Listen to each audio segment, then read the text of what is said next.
Bom, boa noite a todas e a todos. Vocês estão me ouvindo bem?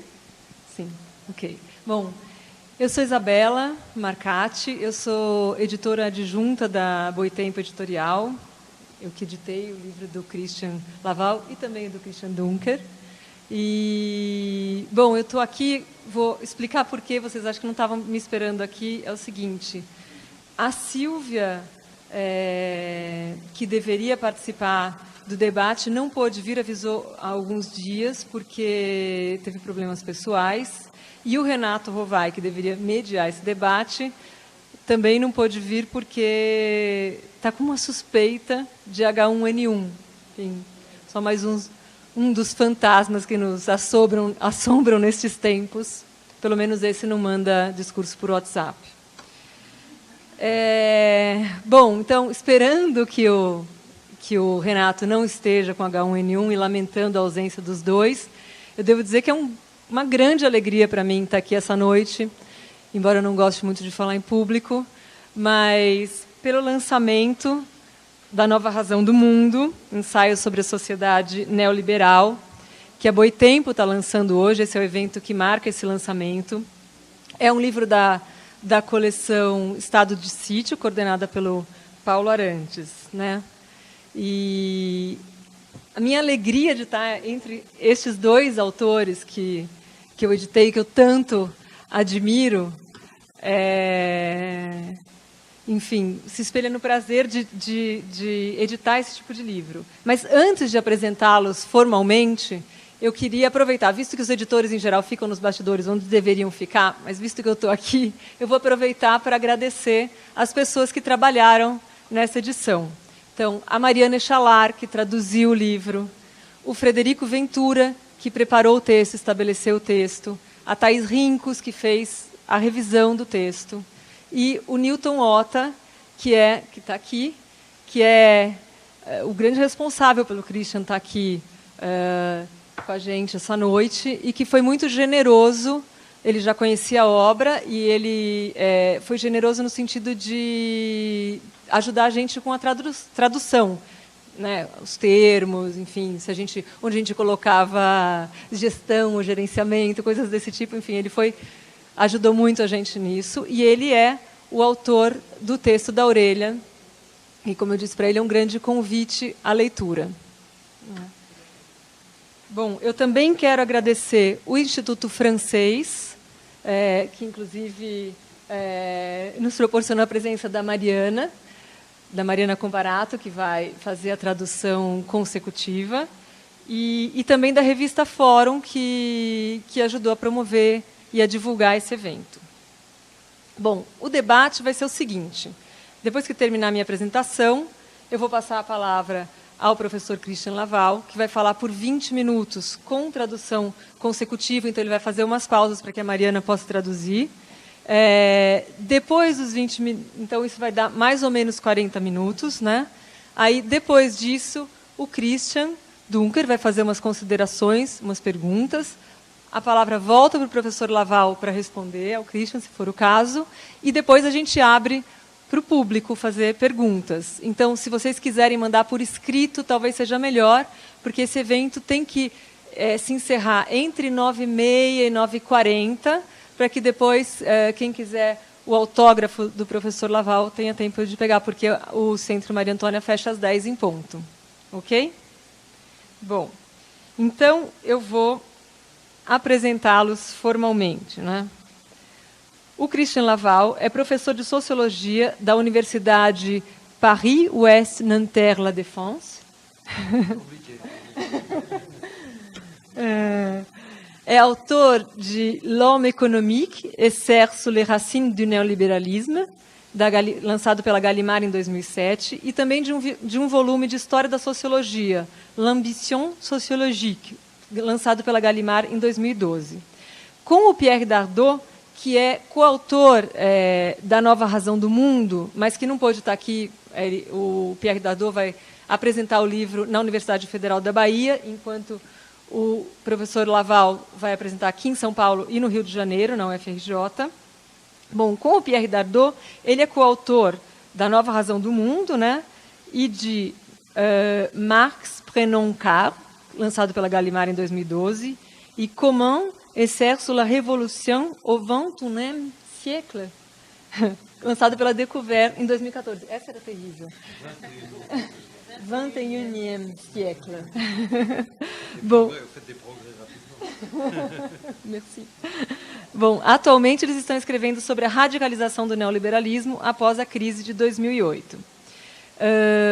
Os dois coordenam um grupo de estudos e pesquisa chamado Question Marx, na universidade onde eles atuam. O Christian Dunker é professor titular em psicanálise e psicopatologia do Departamento de Psicologia Clínica do Instituto de Psicologia da USP. A sua tese de livre docência, Estrutura e Constituição da Clínica Psicanalítica, que foi publicada pela Ana Bloom em 2011 e traduzida para o inglês pela Karnak Books, ganhou em 2012 o prêmio Jabuti de melhor livro em psicologia e psicanálise. E, junto com Vladimir Safatli e o Nelson da Silva Júnior, ele coordena o Laboratório de Teoria Social, Filosofia e Psicanálise da USP. Bom, ele é autor de alguns livros: O Cálculo Neurótico do Gozo, A Psicose na Criança, Lacan e a Clínica da Interpretação, e desse livro aqui, Mal-Estar, Sofrimento e Sintoma, uma psicopatologia do Brasil entre muros, lançado pela Boitempo no ano passado. Parece que foi ontem, né? Enfim, que também é da... Oi? Da coleção Estado de Sítio. Então, o livro do Christian Laval marca o novo layout da capa da Estado de Sítio. Vocês podem ver a diferença aqui, né? Bom, eu acho que dizer simplesmente que o Christian Laval é o sociólogo e que o Christian Dunker é psicanalista, enfim, é o lugar do qual eles falam, mas não dá conta da importância do pensamento deles. Eu acho que eu estou realmente entre dois pensadores assim, expoentes. São pensadores de ponta sobre a sociedade contemporânea. A impressão que eu tenho lendo o livro de cada um deles é que parece que eles ficaram muito tempo tecendo esse pensamento interdisciplinar e que, de repente, eles chegaram numa interpretação densa, mas, ao mesmo tempo, muito clara da sociedade contemporânea. Então, acho que por eles terem, por tanto tempo, gestado essa tessitura interdisciplinar, multidisciplinar, é que eles conseguiram escrever essas obras tão fundamentais para que a gente entenda a sociedade que a gente vive hoje em dia. E os livros são de uma densidade incrível, mas são de uma clareza admirável. Quer dizer, a densidade no sentido de cada vez que a gente lê, a gente encontra outros significados, a gente encontra outras relações que eles estão propondo, e isso é realmente... Enfim, é um privilégio poder ler essas duas obras. Eu vou apresentar o livro um pouco do Christian Laval. Toda vez eu tenho que pensar em Christian, enfim, Laval e Dunker. Os Christians.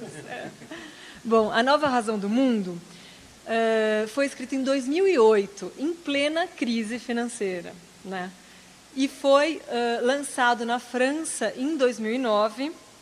Depois teve uma edição na Inglaterra em 2014, uma edição um pouco reduzida. A nossa edição brasileira foi traduzida a partir do francês, como eu disse, pela Mariana Echalar, que fez um trabalho excelente, mas a gente seguiu a edição inglesa, que é reduzida, ou seja, toda a primeira parte do livro, que é a história do liberalismo, não tem na edição brasileira. A gente começa direto com o neoliberalismo, né? Bom, depois de lançar na Inglaterra, o livro de ser lançado na Inglaterra, foi lançado na Espanha, na Turquia, na Itália, na Hungria, na Coreia, e no ano que vem vai ser lançado na Alemanha e na Grécia. Ou seja, eu acho que todo mundo percebe o quanto é importante a gente pensar sobre a questão do neoliberalismo. Por que eles... qual foi a razão que os motivou a escrever esse livro, né, que estava sendo escrito justamente no meio dessa crise financeira? A ideia era... desfazer uma série de mal-entendidos sobre o neoliberalismo, porque eles dizem, a gente precisa entender quando foi que ele nasceu, e de fato no livro ele dá praticamente uma data de nascimento para o neoliberalismo, 1938.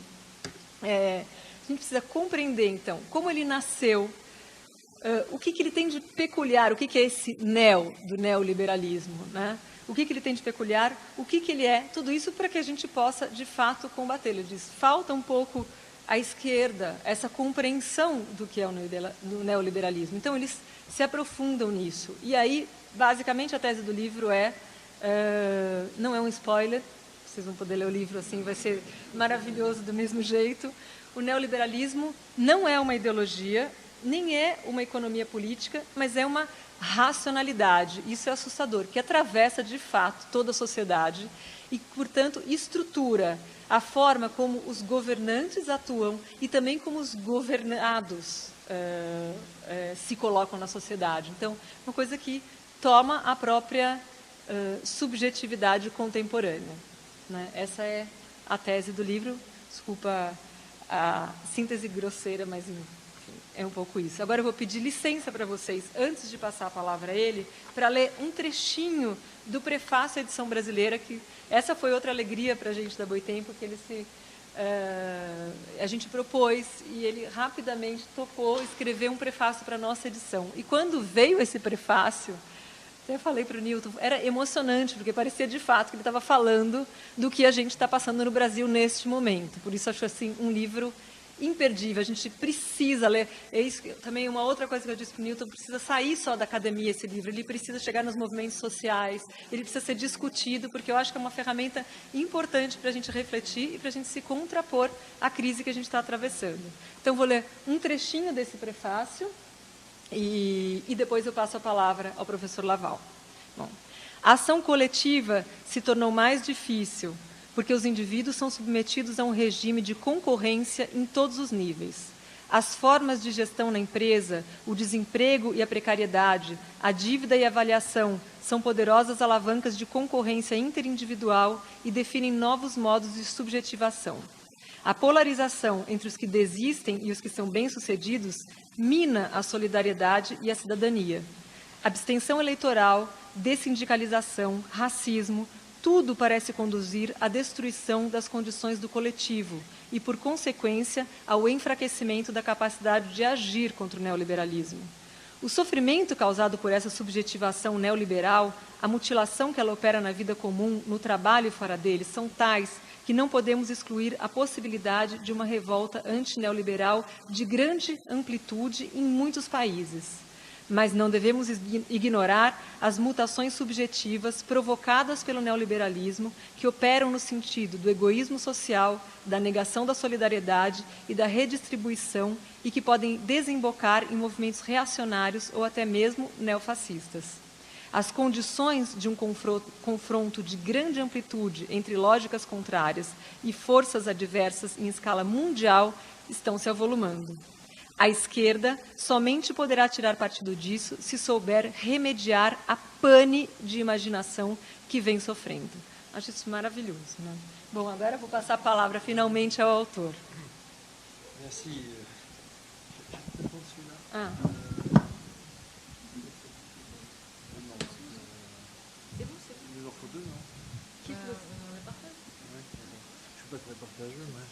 D'accord, merci.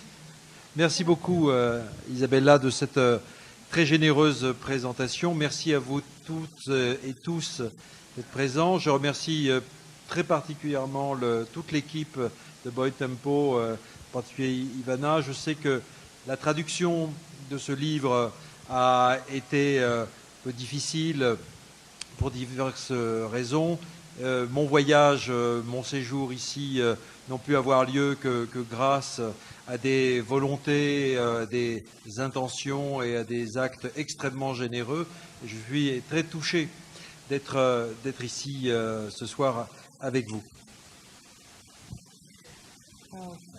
Obrigada, Isabela, pela generosa apresentação. Agradeço a todos da equipe da Boitempo. Eu sei que foi muito difícil, a tradução foi muito difícil e tivemos alguns percalços no caminho e que só consegui vir aqui ao Brasil graças a realmente a boa vontade de todo mundo e o esforço coletivo que vocês fizeram para isso. Obrigada.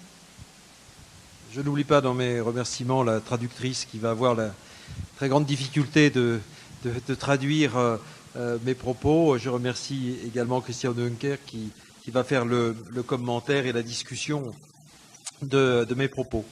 Le thème de mon petit exposé Ça s'intitule « La fin de la démocratie libérale, néolibéralisme et post-démocratie ». Agradeço à tradutora e ao Christian Dunker também pelas intervenções que vão fazer. O tema da minha fala intitula-se O fim da democracia liberal, neoliberalismo e pós-democracia. J'avais prévu une conférence d'au moins 1h30 ou 2 heures. Je vais résumer. Je vais aller à l'essentiel, qui comportera un certain nombre de points que nous pourrons discuter ensemble après. Eu havia previsto uma conferência de 1h30, mas eu sei que agora eu vou ter que encurtar, então eu vou passar diretamente para alguns pontos importantes e a gente vai poder discutir depois. Alors je vais à l'essentiel en disant ceci. Le néolibéralisme, tel que Pierre Dardot et moi-même l'avons analysé dans La Nouvelle Raison du Monde, entend détruire, il n'y a pas d'autre mot, l'imaginaire démocratique, et il nous fait entrer dans un univers nouveau, dans un système politique nouveau, que l'on peut appeler, avec le sociologue anglais Colin Crouch, la post-démocratie.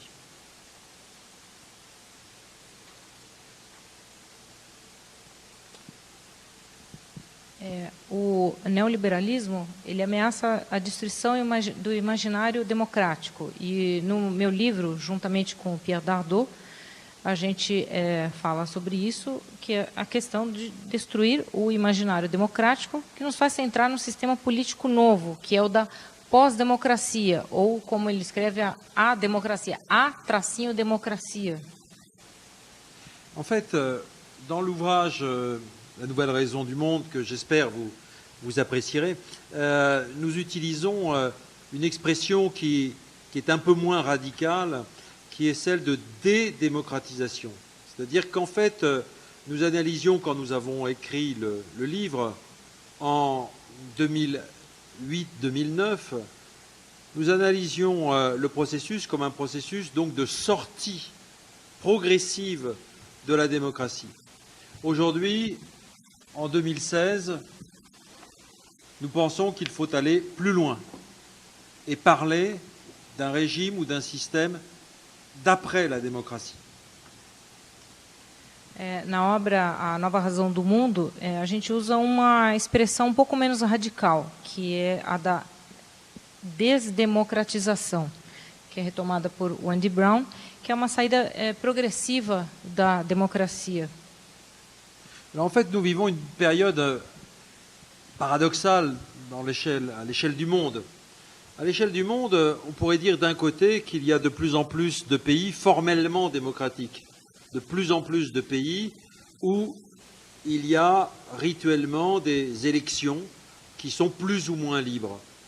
Et en même temps, dans le même temps, nous vivons une sorte de méfiance, de défiance généralisée entre les gouvernés et les gouvernants. En fait, même dans les pays de vieille démocratie, il y a aujourd'hui une immense distance entre ceux qui gouvernent et ceux qui sont gouvernés. Nós estamos vivendo uma época paradoxal, né? A gente poderia defender de lado há muitos países que vivem uma democracia formal, né? Que são formalmente democráticos, mas isso não é de fato, né? E o momento atual há uma enorme desconfiança entre os dirigentes e os dirigidos, que se manifesta por sintomas múltiplos de recusa de participação eleitoral e até os países que têm os países que têm a democracia já há muito antigamente, já há muito tempo posta, se vê agora num esvaziamento do conteúdo. En fait, ce que nous essayons de montrer dans notre ouvrage, ce que nous essayons de montrer dans notre ouvrage, c'est que si la démocratie libérale était loin d'être parfaite, y compris dans ces pays de vieille démocratie, en réalité, il y avait un écart, un jeu possible entre l'expression de volonté populaire, si je puis dire, et la logique économique de l'accumulation du capital. Ce qui est en train de se produire aujourd'hui, c'est la réduction, l'élimination, la liquidation de ce jeu possible qui permettait, par exemple, toute une série de réformes sociales qui venaient, en quelque sorte, limiter les effets négatifs du capitalisme. Il y avait un jeu possible entre démocratie et capitalisme, et ce jeu n'est plus possible. O que a gente tentou trazer nesse livro é que se a democracia liberal estava longe de ser perfeita, ainda havia um jogo possível entre o capitalismo e o liberalismo. Alors en fait, il faut évidemment partir de la définition que nous donnons du néolibéralisme et qu'Isabella a très bien résumé tout à l'heure, en disant que pour nous, le néolibéralisme ne se réduit pas à une politique économique conjoncturelle. Il ne s'identifie pas non plus à une doctrine qu'on pourrait repérer, identifier dans l'histoire des idées. Le libéralisme n'est pas non plus un retour à un libéralisme très ancien, celui du XVIIIe siècle. Comme Isabella l'a bien dit, il s'agit de penser le nouveau, ce qu'il y a de néo dans le néolibéralisme. Donc de penser le néolibéralisme comme une rationalité politique, même une rationalité globale, qui vient transformer toute notre vie, nos formes d'existence, qui vient transformer l'État, qui vient transformer les institutions, qui vient transformer les relations sociales, qui vient transformer les subjectivités. C'est pas facile para trazer tout ça. Temos que partir da definição de neoliberalismo. Ele não se reduz a uma política econômica e cultural. Também não é uma volta ao passado, né? Tem que se pensar no neoliberalismo. Então, o que é o neoliberalismo? Seria uma racionalidade de políticas global que transforma o Estado, as relações culturais, interpessoais. En fait, on peut définir le néolibéralisme plutôt comme un système de normes, une logique normative universelle qui s'appuierait sur deux éléments importants. Le premier élément, c'est la norme transversale, diffuse, de la concurrence, en tant que cette concurrence serait la façon normale de se situer, de se rapporter les uns aux autres.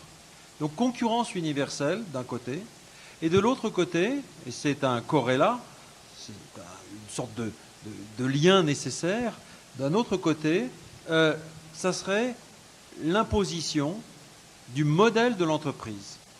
Norme de la concurrence, modèle de l'entreprise, qui serait évidemment mise en place, installée par des politiques délibérées de création de ces situations.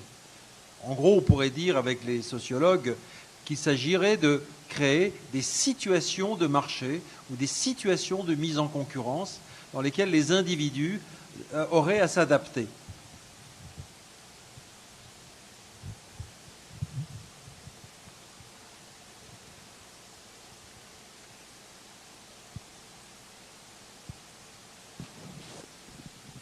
Então, o neoliberalismo seria um sistema de normas, né? Uma lógica normativa universal, que se divide em dois. De um lado, a norma transversal difusa da concorrência universal, e, de outro lado, a imposição do modelo de empresa no neoliberalismo. Então, seria a instauração de políticas deliberadas de criação de situações de mercado e modelos de concorrência. En somme, pour le dire autrement, ce système normatif, cette logique normative, n'est rien d'autre que la raison du capital, la rationalité du capital, étendue à l'ensemble des sphères sociales. Un petit peu comme si la norme capitaliste pouvait s'abstraire, se détacher de son lieu d'origine, qui est évidemment la production des marchandises. Ça, nous le savons bien depuis l'économie politique du XVIIIe siècle et depuis Marx, comme si la raison du capital pouvait donc se détacher du lieu économique pour s'étendre à l'ensemble de la société par le vecteur des politiques d'État qui cherchent à modifier la société dans le sens de cette logique normative.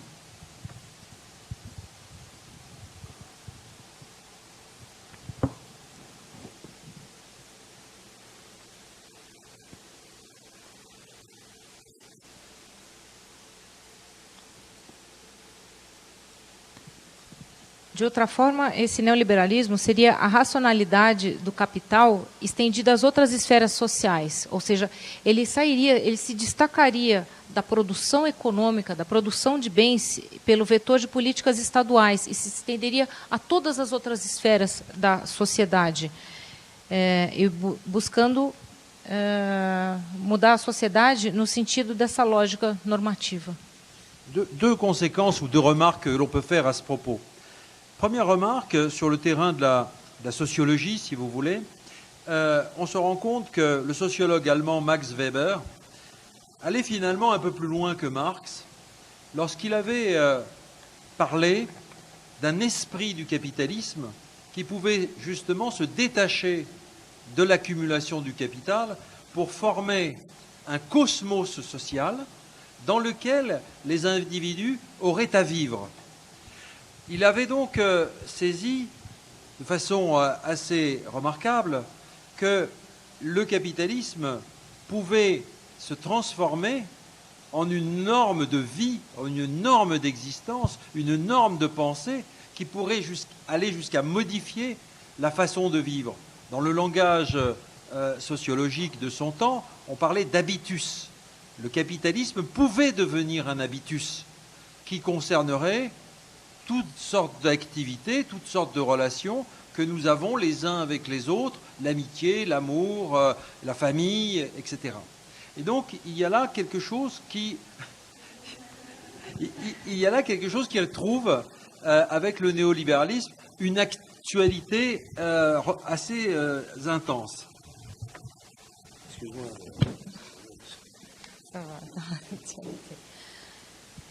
Então, nisso a gente vê duas consequências. A primeira é em sociologia.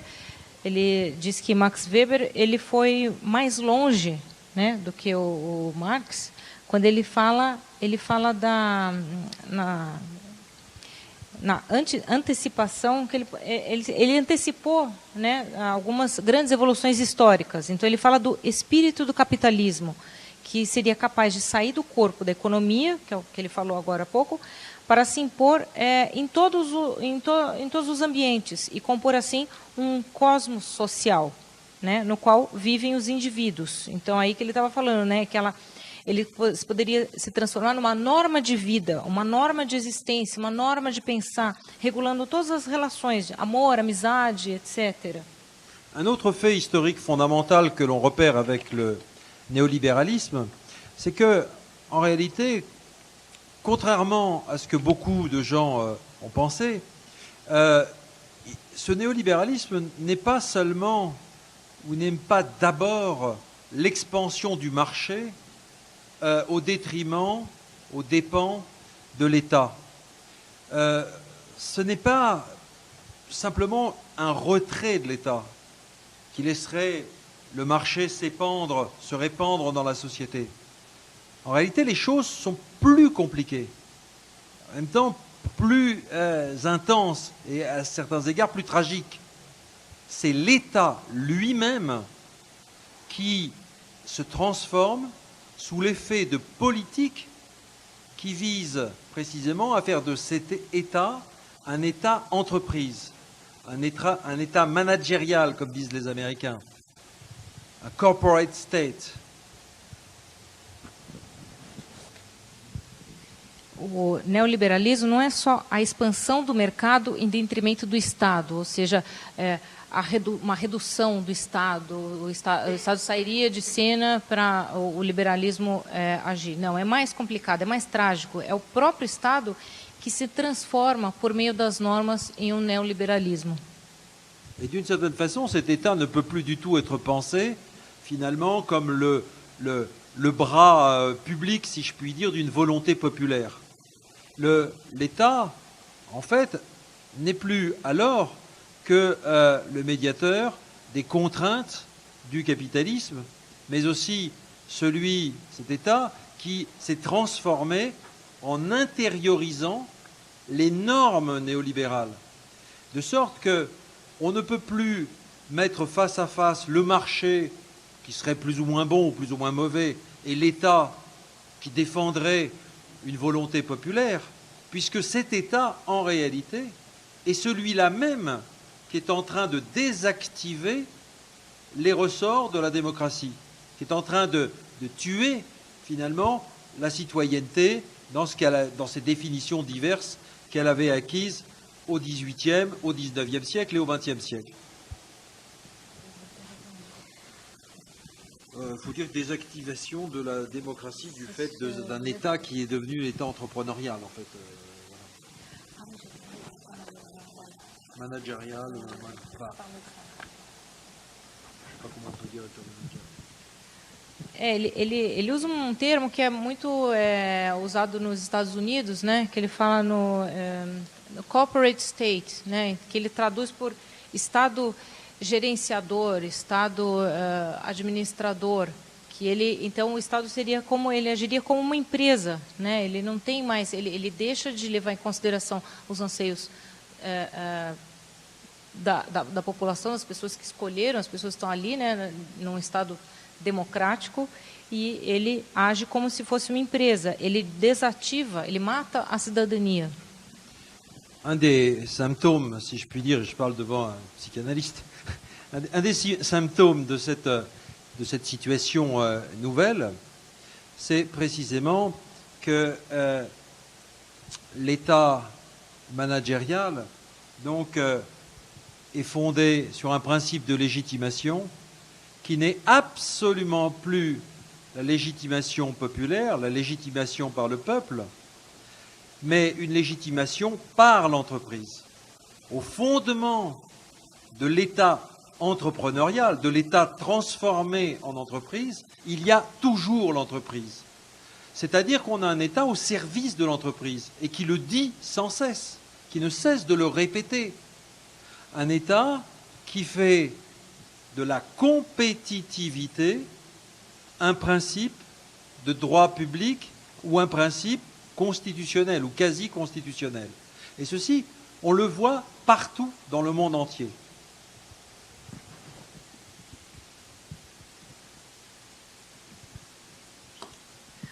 Dos sintomas dessa nova situação é que o Estado gerenciador, o administrador, se funda num princípio que não é pelo povo que ele conseguiu esse princípio, mas pela empresa. Ou seja, temos um Estado a serviço da empresa, que faz da competitividade um princípio constitucional.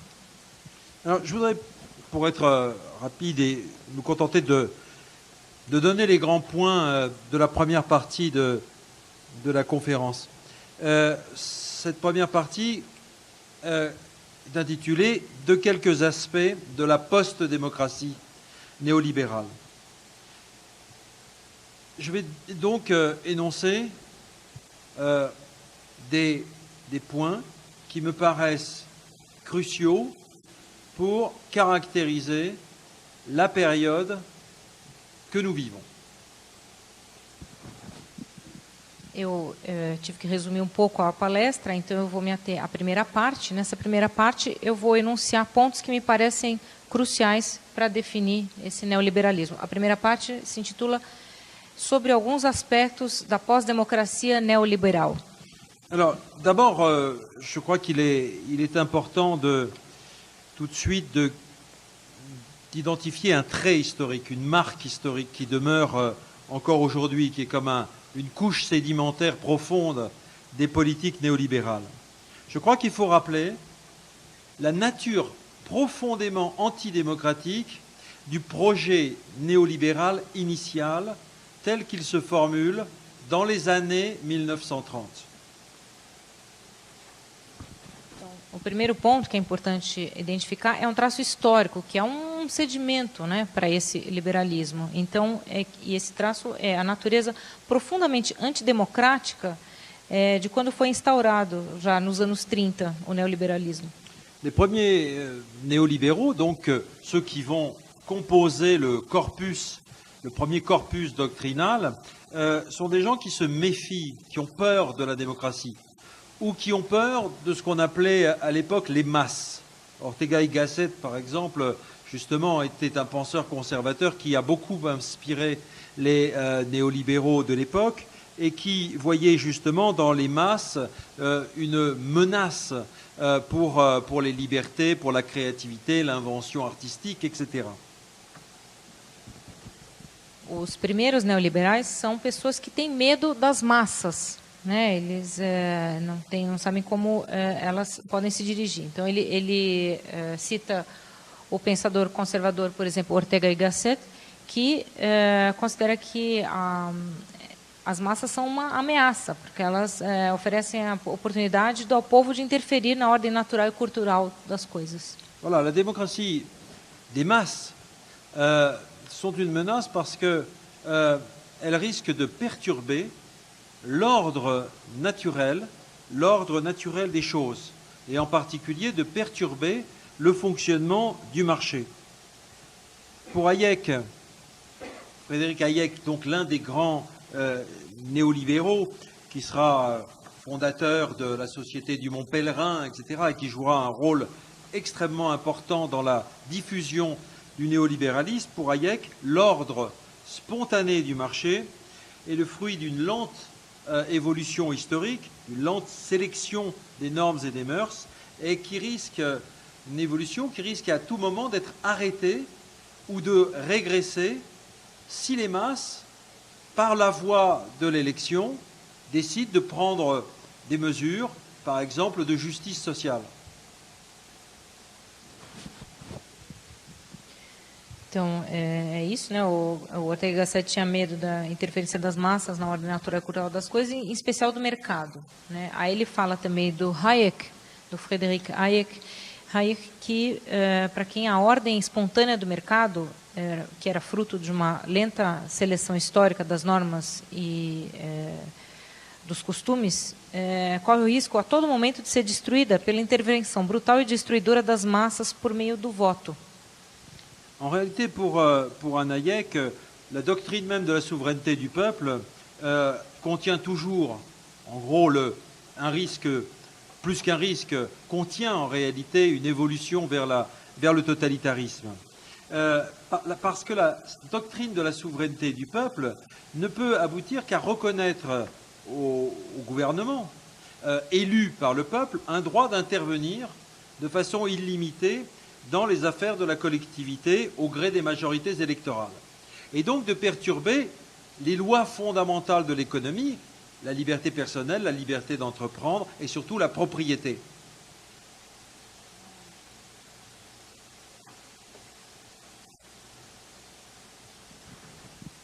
Para Hayek, a doutrina da soberania do povo só pode levar ao totalitarismo, né? Ela só pode levar ao reconhecimento ao governo de um direito de intervir de forma ilimitada nas atividades da coletividade pelas maiorias eleitorais, né?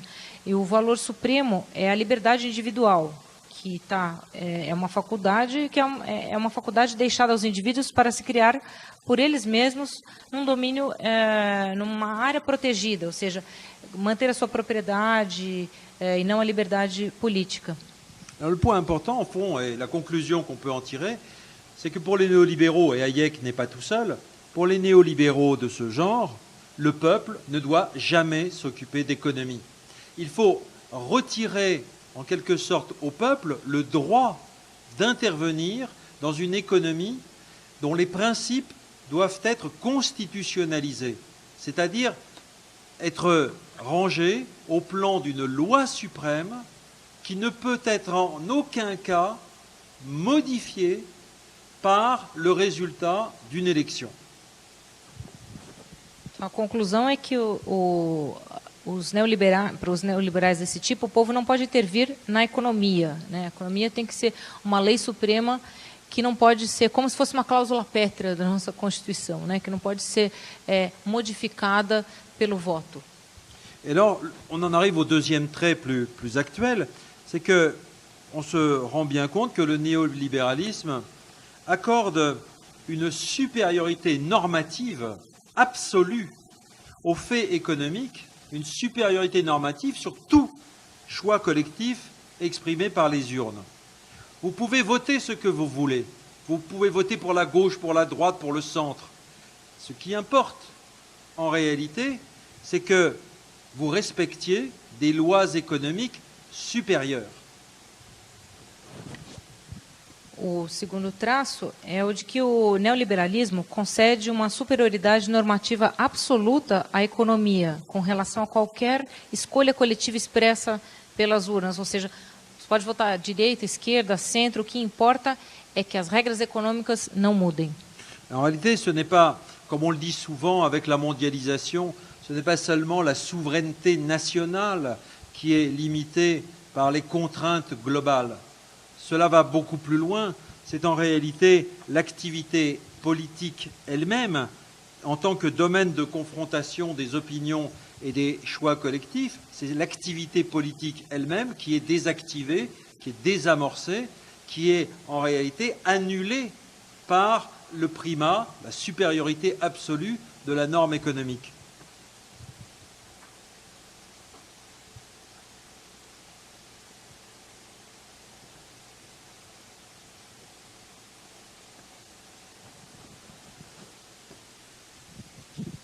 Então, não é somente a soberania nacional que é limitada pela globalização, mas é a própria atividade política, enquanto área de confrontação de opiniões e de escolha dos fins, né? A atividade é anulada pela supremacia da norma econômica. Donc si la loi économique est supérieure à tout, si le nomos économique l'emporte sur toute décision collective, alors on voit bien que l'État n'est plus que l'exécuteur finalement d'une règle mondiale, d'un ensemble de contraintes, une exécution qui finalement impose aux populations finalement de s'adapter aux contraintes systémiques. Des contraintes systémiques qui ne viennent pas de nulle part, contraintes systémiques qu'en réalité les États et les grands oligopoles ont créées.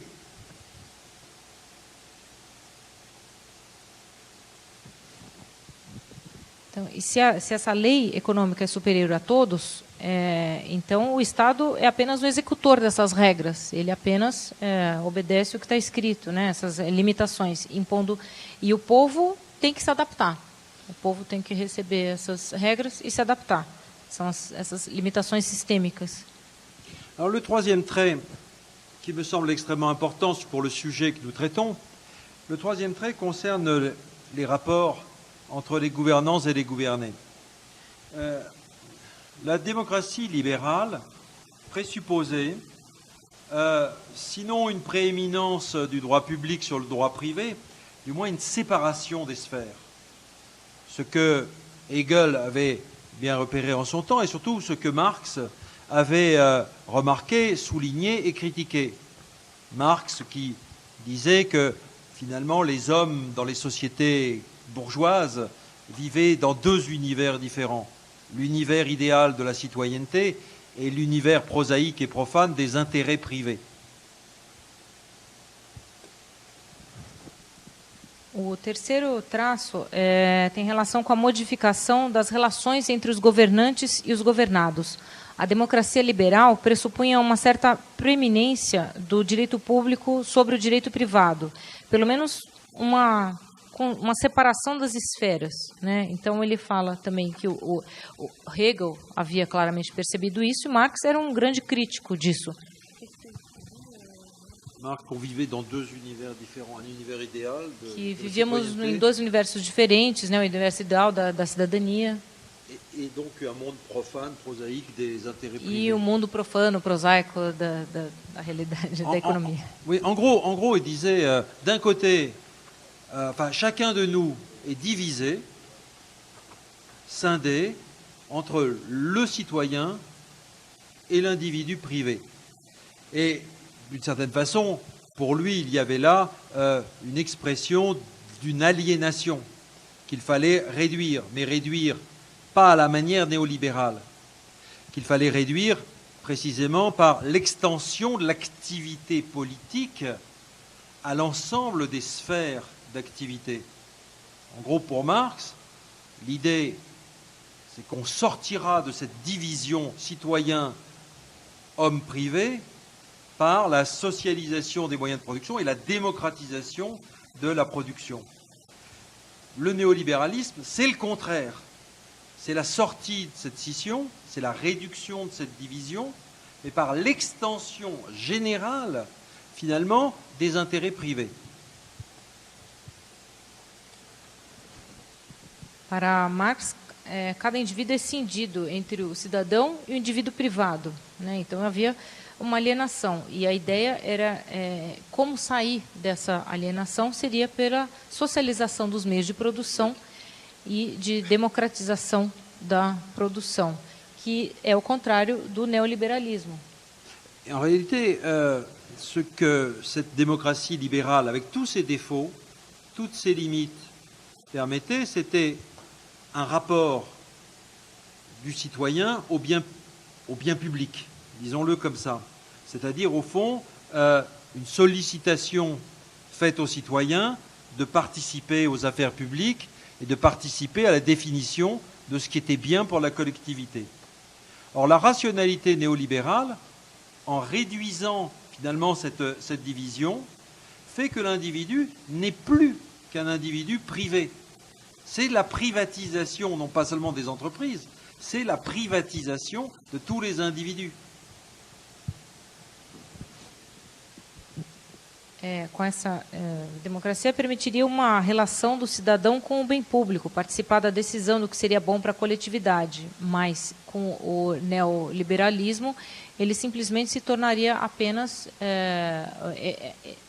tudo se privatizaria. Le quatrième, je vais vite parce qu'il nous faut terminer. Le quatrième trait, en fait, je l'ai déjà évoqué, c'est la métamorphose de l'entreprise en modèle de l'action politique et en fondement même du pouvoir politique. Je crois qu'il faut prendre très au sérieux tous les phénomènes de mélange, d'hybridation, d'articulation étroite ou de confusion entre la sphère publique et la sphère privée, entre le droit public et le droit privé. O quarto aspecto é a metamorfose da empresa com um modelo de ação política em fundamento do poder político. Tem que também levar muito a sério esses fenômenos de mistura, de hibridação entre direito público e direito privado, esfera pública e esfera privada. En fait, toute une série de symptômes que vous connaissez aussi bien que moi et peut-être plus que moi, tous les phénomènes de lobbyisme, tous les phénomènes de corruption, les phénomènes de conflit d'intérêts, en fait, sont les expressions de cette fusion croissante entre la forme État et la forme entreprise. Ce phénomène d'hybridation public-privé se retrouve évidemment et peut-être surtout au niveau de la gouvernance mondiale. Expression d'ailleurs, gouvernance mondiale, qui dit bien en réalité qu'il ne s'agit plus du tout dans les institutions internationales, dans les multinationales, etc., de responsabilité de gouvernement ou de gouvernants devant le peuple. La gouvernance mondiale, ce sont précisément des instances politiques qui ont la particularité de fusionner les entreprises privées, les grandes bien sûr, et les entités publiques.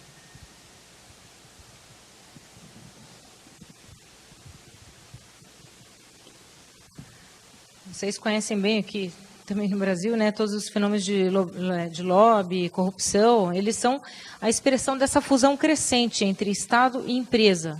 A expressão governança mundial, tão falada ultimamente, é justamente são essas instâncias políticas que fusionam as empresas privadas e públicas, né? Todas essas multinacionais hoje em dia.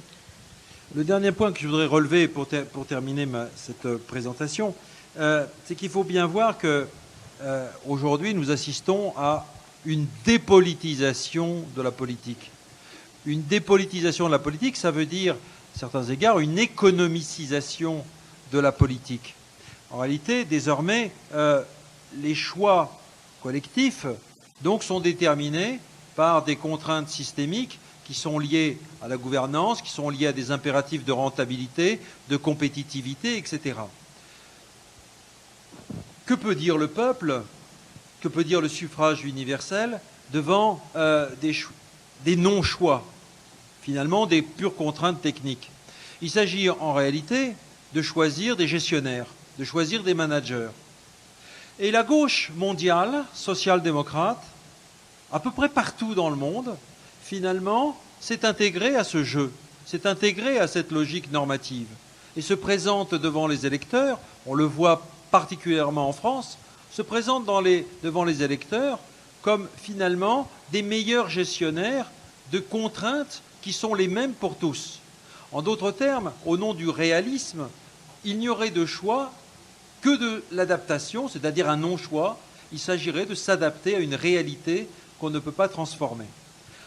Au fond, ce que l'on dit là peut se traduire très simplement par le fait qu'il n'y a plus de débat possible, il n'y a plus de discussion possible, il n'y a plus d'espace de discussion possible. D'où le fait que la gauche, qui est censée historiquement au moins porter des valeurs qui sont, disons, antagonistes, ou partiellement ou totalement antagonistes avec le monde du capital, on ne doit pas s'étonner que cette gauche-là, qui s'est intégrée au jeu de la logique normative mondiale, est en train de mourir, est en train de disparaître. Dans un certain nombre de pays, la gauche a totalement disparu. Je pense par exemple à la Pologne.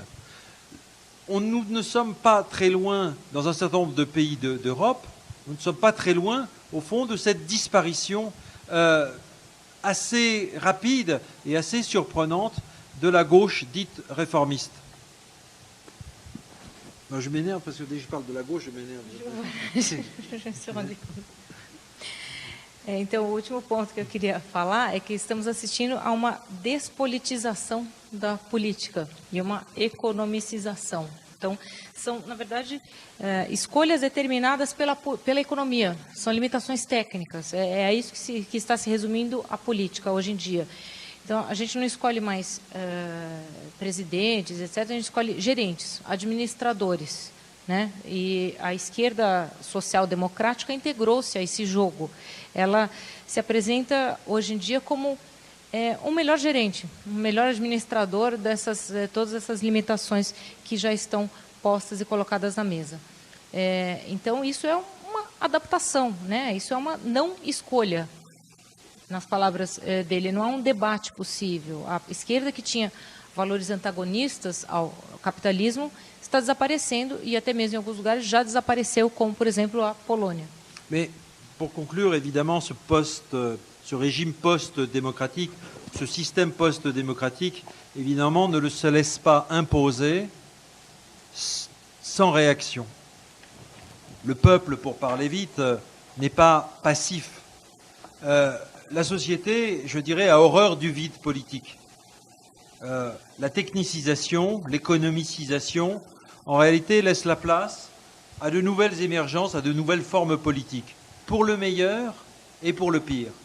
Pour le meilleur, sans doute, toutes les tentatives dans le monde de réinvention de la démocratie, d'une démocratie réelle. Et toutes les occupations de place, et on en a l'exemple en France encore ces derniers jours, toutes les occupations des places, comme l'occupation de la place de la République à Paris, en fait, trouvent sa signification dans cet effort porté par les jeunes, porté par des nouvelles générations, de réinvention de la démocratie. Et je pense que c'est extrêmement important. Mais aussi pour le pire, parce que ce vide politique, cette imposition brutale des contraintes systémiques, ouvre la voie à des réveils d'identités anciennes, à des formes de régression archaïque, à de multiples formes de racisme, de xénophobie, de guerre des identités, de fondamentalisme religieux qui sont extrêmement dangereux. Pour parler de la France, il faut se souvenir que nous avons des merveilleux mouvements comme celui de la Nuit debout aujourd'hui, mais il ne faut pas oublier que les forces politiques issues du vieux fascisme français, de la vieille tradition fasciste française, le Front National, est le premier parti de France. C'est celui qui gagne le plus de voix aux dernières élections. Et ceci indique non pas une opposition au néolibéralisme, parce que le néolibéralisme peut se marier avec toutes sortes d'idéologies, avec le fondamentalisme religieux en Turquie ou ailleurs, avec le populisme de Trump et du Tea Party aux États-Unis. Le néoconservatisme et le néolibéralisme font bon ménage. Donc je ne veux pas dire qu'il y a là une symétrie, si vous voulez. Je veux dire simplement que le vide créé par le néolibéralisme, le vide politique, est éminemment dangereux et suppose, comme vous l'avez rappelé Isabella tout à l'heure, suppose une réinvention de l'imaginaire politique. Ce que nous avons essayé de dire dans le livre qui a suivi, qui s'appelle Commun, et que j'espère que Boitempo traduira un jour, puisque c'est vraiment la suite et je dirais l'envers, en quelque sorte, de celui-ci. Voilà, je vous remercie.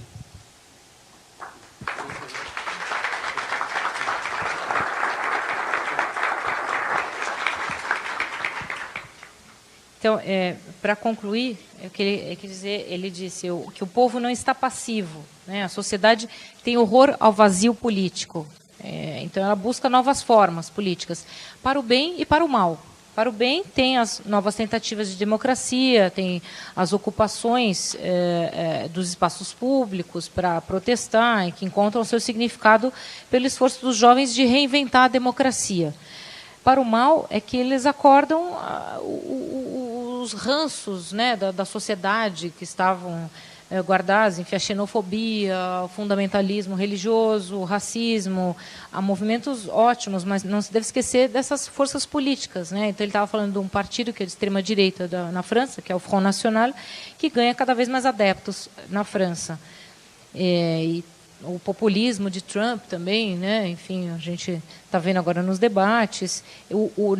A gente verifica que o neoconservadorismo e o neoliberalismo vão juntos, né? Vão de mãos dadas. E o vazio político é eminentemente perigoso, né? Então, ele estava depois falando do livro dele, do livro seguinte dele, que chama Comum, que ainda não foi traduzido, mas que, quem sabe, a Boitempo poderá traduzir, que ele fala já de uma outra faceta.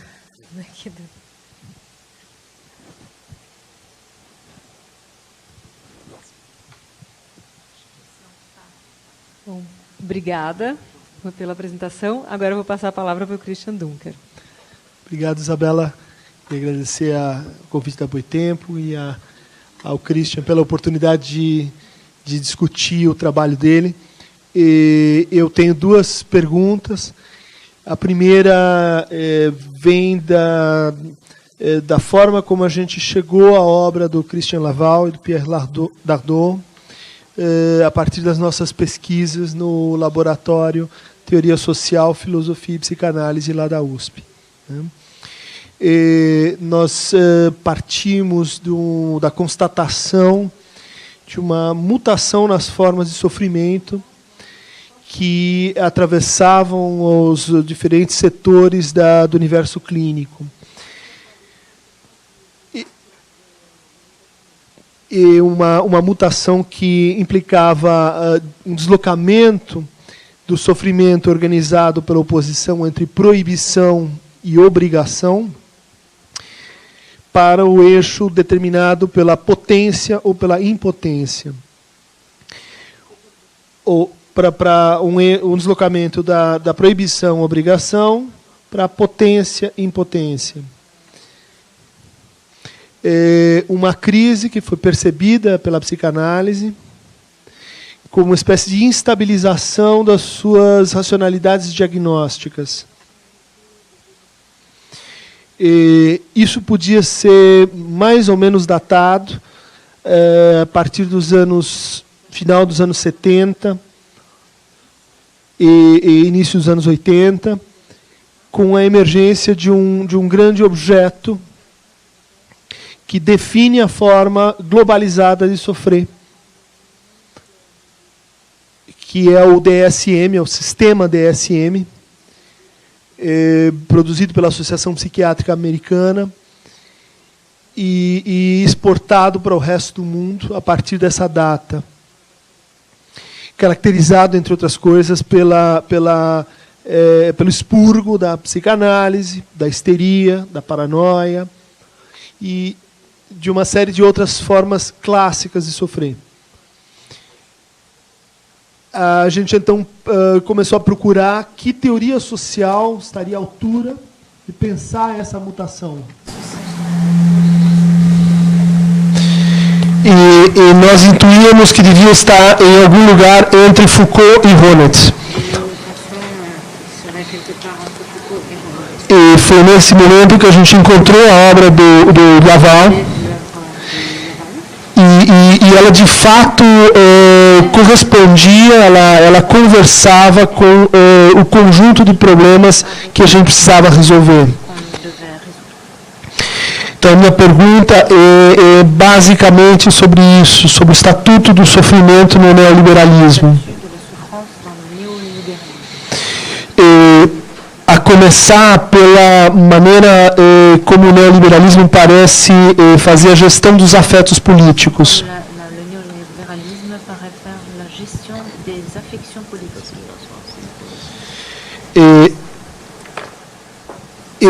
Enfatizando os afetos que estão ligados à experiência de possessão. O ódio, o medo e a inveja.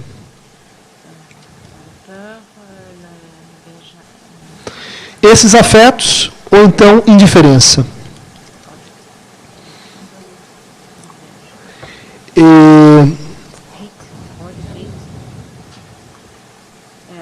Ódio, medo ou inveja.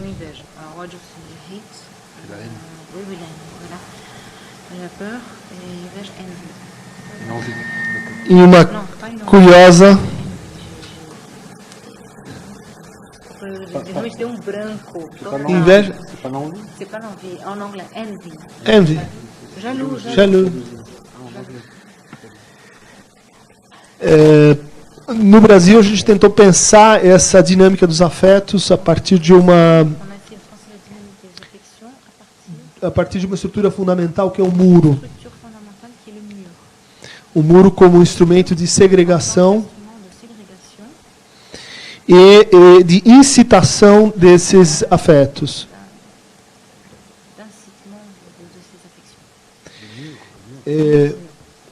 O muro não só no sentido físico, como o muro de Gaza, mas o muro discursivo,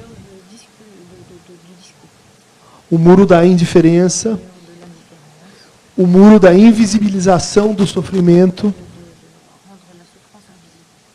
que não se identifica com o próximo, com o mesmo. É uma forma de sofrer que parece corroer os dois sentidos fundamentais da experiência política. Primeiro, porque ela dissolve o público e o privado, destruindo, portanto, o que a gente pode chamar de o político, o campo do político. E, por outro lado, ele transforma as políticas, as diferenças de interesse, em mera concorrência, sem representação. Mas concorrência expressa diretamente nas demandas que se objetiva realizar.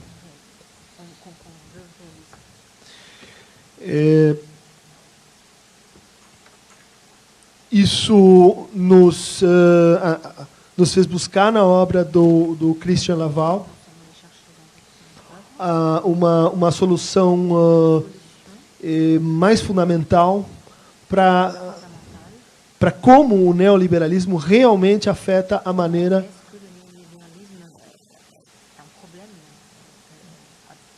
como as pessoas sofrem. Não bastava pensar o neoliberalismo como uma religião, como fez Agamben, ou como uma nova forma de espírito, como fizeram Boltanski e Apelo, ou então como os efeitos da acumulação por despossessão, como fez o Harvey. Nos parece fundamental essa ideia que você aprofunda, que o neoliberalismo se define como uma crise de governabilidade. Não só de governabilidade institucional, mas como crise na governabilidade de si. Minha pergunta, então, é sobre o Estatuto do Sofrimento na sua teoria. Entendendo ou propondo que se o liberalismo clássico descobriu que a felicidade é um fator político, será que o neoliberalismo não descobriu que o sofrimento é também capitalizável? Essa pergunta ela tem um subsídio num detalhe da obra do Hayek, que você conhece em profundidade, mas particularmente no fato de que ele era também um aspirante a psicólogo.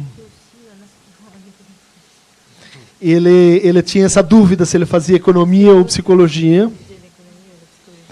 E depois de se consagrar, ele escreve um livro de psicologia ou do que ele chamava de praxeologia.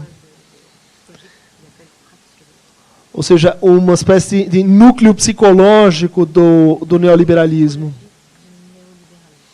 E nesse trabalho há uma reflexão instrumental sobre qual é e como administrar o sofrimento,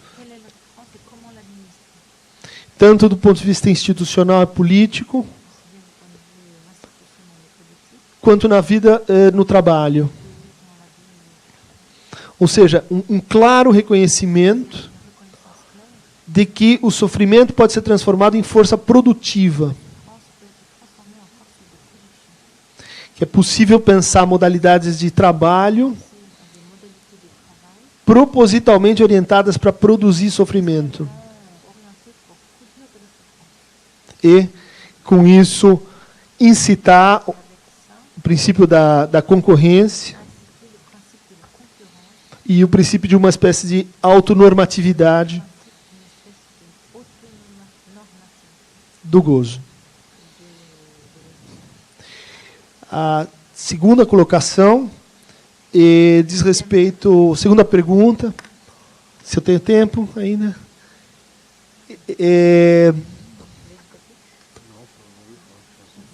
Cinco. Bom, diz respeito ao roteiro espontâneo que o seu livro constitui.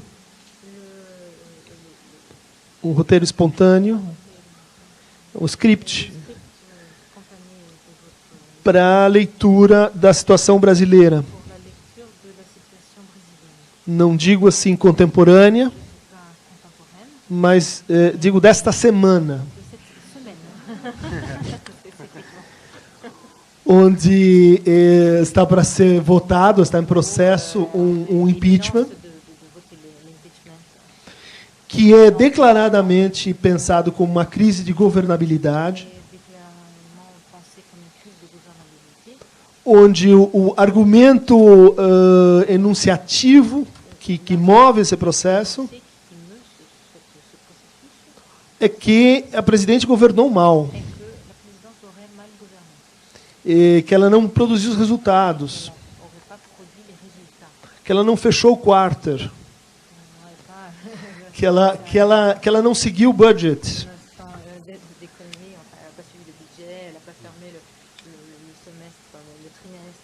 E que parece um processo no qual a gente tem que afastar o diretor de uma empresa que dá prejuízo, recorrendo à ideia de que primeiro a gente decide que o funcionário deve ir embora e depois fabricamos uma retórica adequada para justificar isso. E é claro, vai ter um regulamento da empresa que justifique isso.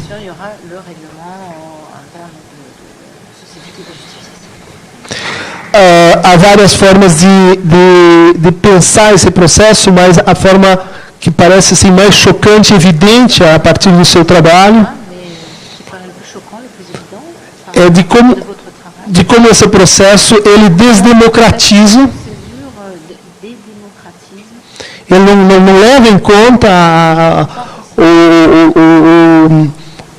a dimensão pública, tendo em vista uma decisão que adquire um status puramente procedimental.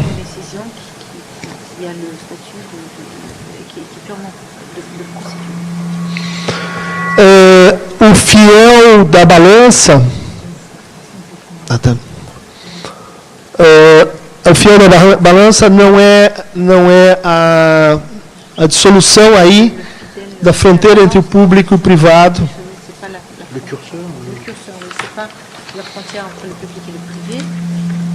Nem a retórica do medo, nem o desagravo moral.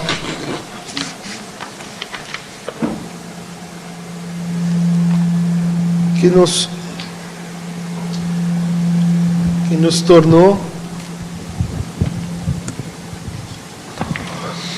mas uma outra forma de pensar a nossa relação com o Estado, abolindo a relação ou a razão comum.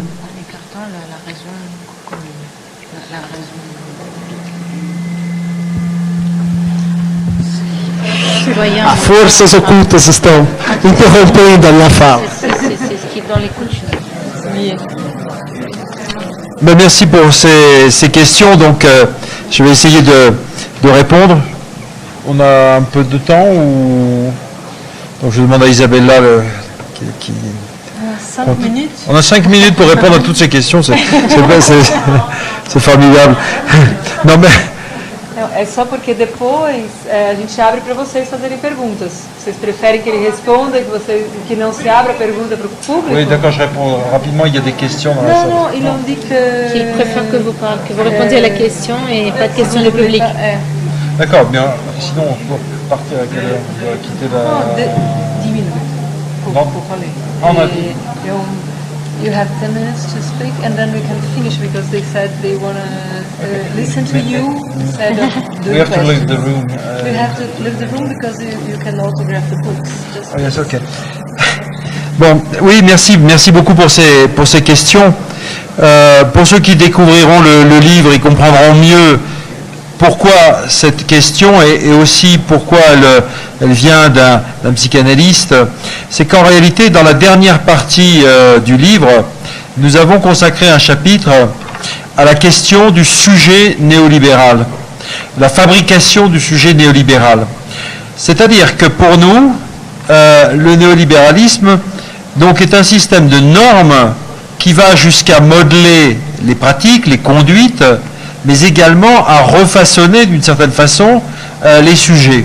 Entendant par là, et je ne sais pas si les psychanalystes seraient tous d'accord avec notre formulation, en supposant par là qu'un sujet ou une subjectivation est un processus, est une construction qui dépend d'un certain nombre de dispositifs.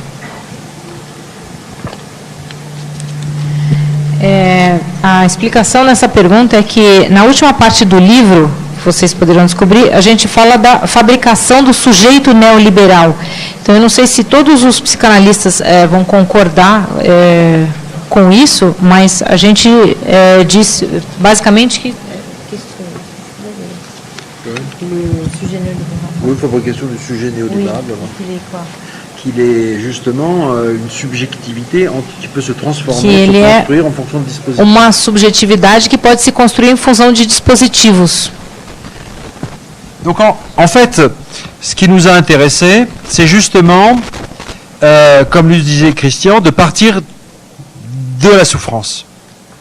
Dans le dernier chapitre, nous partons de la souffrance, c'est-à-dire finalement de cette vaste littérature clinique qui témoigne, comme il l'a dit, de modifications dans les économies psychiques et dans les expressions symptomatiques que les psychanalystes ou les psychologues ou le monde psy en général peut percevoir, enregistrer.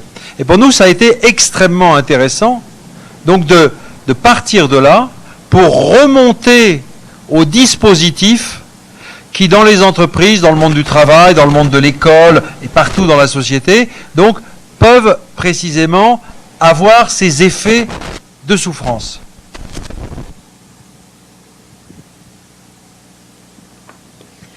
O que nos interessou justamente foi partir do sofrimento, né? Tem uma vasta literatura na psicanálise, alteração das expressões sintomáticas dos psicólogos, e foi muito bom partir disso e voltar até os dispositivos lá na origem, né? Das escolas, das empresas, das sociedades.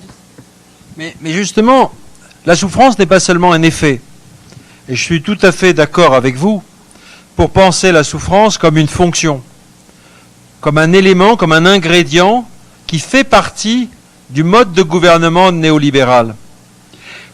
En réalité, de quoi s'agit-il? Si l'on part des modes de gouvernement des individus, on s'aperçoit qu'en réalité, les dispositifs sont des dispositifs qui poussent à la performance, qui poussent partout à l'au-delà, au dépassement de soi, qui poussent, comme dans le sport de haute compétition, à aller au-delà de soi. Ce que nous avons appelé dans le livre, d'un terme que nous avons inventé, l'ultra-subjectivation, qui signifie qu'il y a une injonction permanente à aller au-delà de soi-même.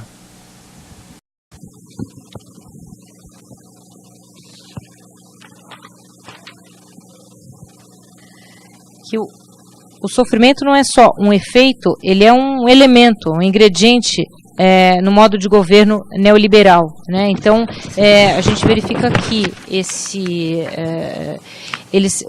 o neoliberalismo pressiona para a alta performance, para ir lá além de si mesmo, né? E ele cunha um termo que ele chama de ultrasubjetivação. Assim foi traduzido? Ultrasubjectivation. Ultrasubjetivação, quer dizer, assim, sempre se ultrapassar a si mesmo, sempre além das suas expectativas, né? Ter sempre metas e tentar ultrapassá-las. Mais on comprend alors pourquoi la souffrance est un élément indispensable de cette ultra-subjectivation, car précisément aller toujours au-delà de soi suppose précisément toutes les formes de symptômes que l'on peut aujourd'hui repérer, c'est-à-dire finalement en particulier ce sentiment de l'impuissance, le fait de ne pas pouvoir, le fait de se culpabiliser, du fait même d'être responsabilisé en permanence, d'être mis en question, mis en cause, précisément pour ne pas atteindre les scores, pour ne pas se dépasser soi-même. Et donc d'une certaine façon, je crois qu'il faut bien comprendre que cette souffrance, il faut la rapporter à la concurrence, il faut la rapporter également à ce que nous appelons la subjectivation capitaliste. La subjectivation capitaliste, c'est le fait que le sujet a à s'identifier à une valeur qui s'auto-valorise. Et une valeur qui s'auto-valorise, ça s'appelle, en économie politique, et surtout chez Marx, ça s'appelle le capital. En d'autres termes, ce qui est de tout à fait original, de tout à fait inédit, je dirais de tout à fait inouï dans le monde psychique, si je puis dire, dans les univers subjectifs qui nous sont imposés, c'est que nous avons à vivre comme des capitaux ayant à s'auto-valoriser. Faute de quoi En réalité, nous manquons, nous souffrons, nous ne sommes pas dans la normalité. C'est une norme de l'illimitation. Ça peut paraître tout à fait étrange. Les sociologues, j'en suis un, apprennent à leurs étudiants que la norme, c'est une limite. Que la norme, chez Durkheim, chez des sociologues de genre, la norme, elle est faite pour contenir, pour retenir, pour limiter les pulsions, restreindre le domaine des intérêts et des égoïsmes. Avec le néolibéralisme, nous avons une norme que certains appellent perverse, une norme qui vise à l'illimitation, au pousser à, au plus de. Plus de, c'est l'expression à la fois de Marx et de Lacan.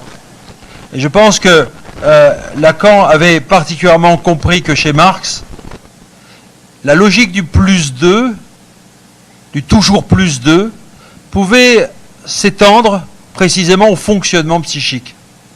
C'est-à-dire que c'était le mot, la clé de la jouissance. Mais la jouissance, précisément, c'est pas le bonheur du libéralisme classique. C'est pas l'équilibre, c'est pas l'homéostasie du petit bonhomme psychologique. C'est justement cette façon, ces incitations à ne jamais connaître de repos, jamais connaître de répit. Vous ne serez jamais tranquille. Vous n'aurez jamais de paix. Vous serez toujours en guerre. Voilà ce que nous dit le néolibéralisme. Vous serez toujours en guerre parce que vous serez toujours en concurrence. Il n'y aura jamais de fin, finalement, à la guerre que nous avons à entretenir les uns avec les autres. Les pays entre eux, les économies entre elles. Le monde, de cette manière, fonctionne justement dans une logique qui peut paraître totalement absurde. Cette concurrence illimitée pour aucune fin. C'est le cas de le dire. Eh bien, je crois que c'est cette souffrance-là que nous ressentons tous, et une souffrance qui risque fort de s'aggraver, puisque les limites, en réalité, on les connaît. Les limites, nous les connaissons. Les limites objectives, nous les connaissons. C'est qu'il n'y a pas plusieurs planètes.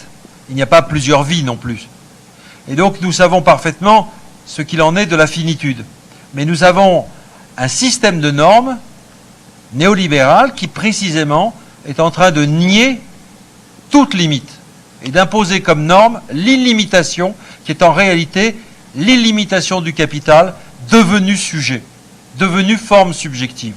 Et c'est en cela qu'il est temps, il est vraiment temps d'imaginer autre chose, d'imaginer un autre système de normes, d'imaginer une nouvelle forme d'existence qui soit précisément déflationniste, c'est-à-dire qui nous amène à ne pas entrer dans cette concurrence sans fin, sans répit et sans repos.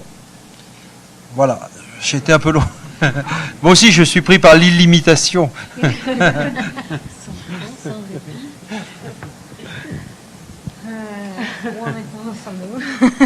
Non, mais vous dites c'est une déclaration un peu folle. C'est bien. Então, deixa eu ver onde estávamos aqui. Aí se entende, né, com essa palavra lá que ele cunhou, a outra subjetivação. Alô? Dá para ouvir agora? Ah, sim? É porque assim eu tenho medo de soprar. Bom, tá bom. Aí entende-se porque o sofrimento é indispensável, né, quando se vê o neoliberalismo, porque ele mostra, ele dá origem aos sintomas da impotência, da culpa, do não conseguir, de ser questionado por não atingir certas metas, né, que ele estava falando agora de quase que é um diretor que é mandado embora da empresa por não atingir as metas. Tem que entender que esse sofrimento tem que se levar à subjetivação do capitalismo. É um valor que se autovaloriza, o capital. Nos universos subjetivos impostos no capitalismo, temos que nos autovalorizar sempre. Os sociólogos ensinam que a norma dá limites, é feita para conter, para restringir. E no neoliberalismo, temos uma norma que leva à ilimitação, a sempre ir além, sempre irmos além de nós mesmos. Ele fala da expressão mais de, que é usada por Marx e também por Lacan, né? Tinha também um fundamento psíquico. E só que nessas incitações do mais de, sempre mais, nunca há descanso, né? Não se conhece paz. Sempre estamos em guerra, sempre estamos em concorrência. Temos a guerra entre a economia dos países, concorrência ilimitada para nenhum fim, né? Não se sabe para que fim que tem, é sempre uma concorrência. Conhecemos os limites objetivos, né? Ele fala, a gente conhece os planetas, sabe que não é tal, mas no neoliberalismo ele impõe uma ilimitação do capital. O capital se torna sujeito. Deve-se pensar, então, para concluir, uma nova forma de existência deflacionista, né? Que saia dessa concorrência extrema. Alors, pour la deuxième question, je serai sans doute plus rapide du fait de ma mauvaise connaissance de la situation brésilienne qui, d'après ce que je comprends, est particulièrement compliquée et suppose évidemment une connaissance très directe, je dirais interne, de ce qui se passe. Je dirais deux choses. L'ordre de marché, de façon générale, suppose une judiciarisation. Un monde fait d'entreprises, où il n'y aurait que des entreprises, où il n'y a que des entreprises, suppose évidemment que tous les rapports entre ces entités soient judiciarisés. Un État qui s'identifie de plus en plus à une entreprise et qui a comme modèle l'entreprise et qui, d'une certaine façon, est gouverné par des formes de management, est un État qui est jugé, ou un gouvernement qui est jugé sur l'angle technique. Pour comparer, mais je ne sais pas si ça vous parlera, pour ce qui est de l'Europe, nous avons une technicisation extrême des modes de gouvernement, puisque ce qui importe pour un gouvernement, c'est de respecter des normes comptables qui ont été fixées par l'Union européenne. Un certain taux d'endettement, un certain taux de déficit, etc. Au fond, peu importe ce qu'un État fait, ce qu'il dépense, ce qu'il investit, dans quel domaine, etc. La seule chose qui compte dans l'Union européenne, c'est le respect des chiffres. Si vous êtes au-delà de 3% de déficit public, vous êtes un mauvais gouvernement. Si vous êtes en deçà, vous êtes un bon gouvernement. Donc vous voyez à quel point on est entré dans un régime de management complètement dépolitisé, en réalité. Et c'est ainsi qu'on va mettre en question très directement, avec des interventions par contre très politiques, le gouvernement de Syriza. Parce que, précisément, il ne respecte pas toute une série de normes comptables. Alors, si vous voulez, je crois que le problème qui se pose, c'est quand un gouvernement est mis en question de façon, d'après mon impression très extérieure, de façon très hypocrite, quand il est mis en question sur des considérations techniques de budget, alors que, en réalité, d'après ce que je comprends, il s'agit de bien autre chose que des façons de respecter telle ou telle procédure. Mais il y a là, en réalité, et je crois que vous avez tout à fait raison dans votre analyse, il y a là tout à fait quelque chose qui nous renvoie à l'extension de la logique managériale, qui évidemment n'est qu'en apparence dépolitisée, puisque en réalité elle est une manière d'imposer un certain nombre de politiques des oligarchies, et on l'a vu en matière de crise. L'Europe a entamé, à partir de 2010, a mis en place des politiques d'austérité au nom des critères techniques. Mais ces politiques d'austérité qui apparaissent comme de la bonne gouvernance technique sont en réalité des politiques de classe. Ce sont des politiques qui visent à faire payer le prix de la crise aux classes populaires, aux salariés, aux retraités. Donc il faut faire toujours attention, et c'est le travail à mon avis que nous avons à faire, toujours faire attention au fait que la surface procédurale et technique, en réalité, cache des contenus politiques qui doivent être dénoncés, enfin analysés et dénoncés comme tels. Et évidemment, c'est là où parfois la gauche se fait piéger. Pour ce qui est de l'Europe, c'est très clair, ce que je disais tout à l'heure sur l'autodestruction de la gauche. L'autodestruction de la gauche, qui est d'ailleurs aussi l'autodestruction de l'Union européenne, tient précisément au fait que, à force de respecter des procédures, des critères quantitatifs, eh bien, cela entraîne une totale défiance de la population vis-à-vis des modes de gouvernement.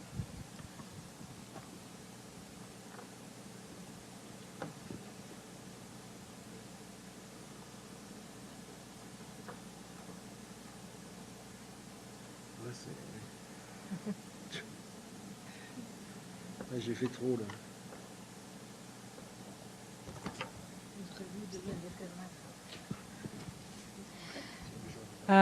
Agora ele vai responder a segunda pergunta, né? Ele diz que a ordem de mercado supõe uma judicialização e o mundo empresarial impõe uma judicialização. Então, está mostrando que realmente um Estado visto como gerencial é um Estado julgado do ponto de vista técnico. Né? Na Europa temos isso também, né? Ele pediu desculpas, disse que ele não pode falar muito sobre a situação política brasileira, que ele não conhece tanto quanto nós, mas então ele vai dar um exemplo também da Europa, né? Nós temos isso, né? Na Europa tem que se respeitar normas contábeis que foram impostas pela União Europeia, ou seja, ele está dizendo que lá não importa quais políticas o governante vai impor, tal, se são políticas de direita, de esquerda, não importa, contanto que ele não ultrapasse o limite de 3% de endividamento, enfim, ele deu alguns exemplos assim, né? Então, aí, se ele respeitar essas normas, então ele está fazendo um bom governo, senão não está fazendo. Não se trata de outras questões. Então, isso é um modelo de gerenciamento despolitizado, né? E ele acha também que o problema é quando um governo é questionado sobre considerações técnicas de orçamento. Ele acha que, ele está dizendo que o Dunker está certo na sua análise, porque é uma forma de impor políticas das oligarquias, né? A Europa, por exemplo, impôs políticas de austeridade que aparecem como de boa governança, mas que, na verdade, são políticas de classe, que faz com que os assalariados, os aposentados, é que paguem o preço dessa crise. A autodestruição da esquerda mostra que, respeitando esses critérios quantitativos, leva a uma desconfiança da população com relação ao modo de governo.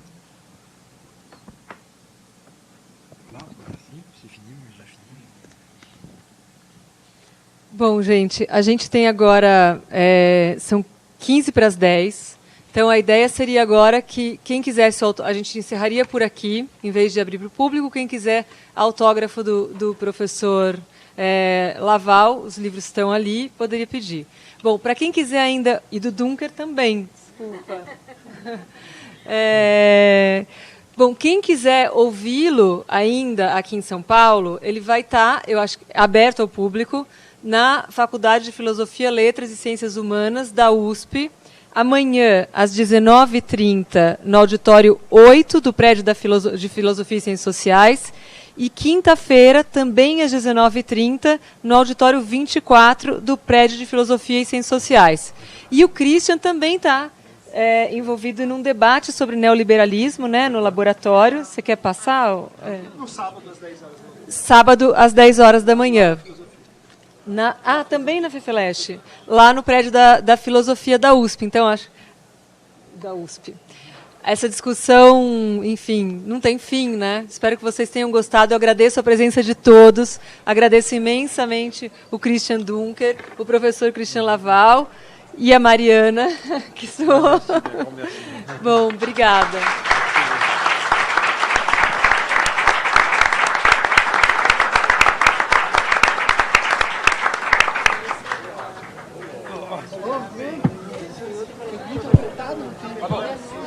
Eu acho que eu falei demais. Ninguém controlando. Não, você foi ótimo.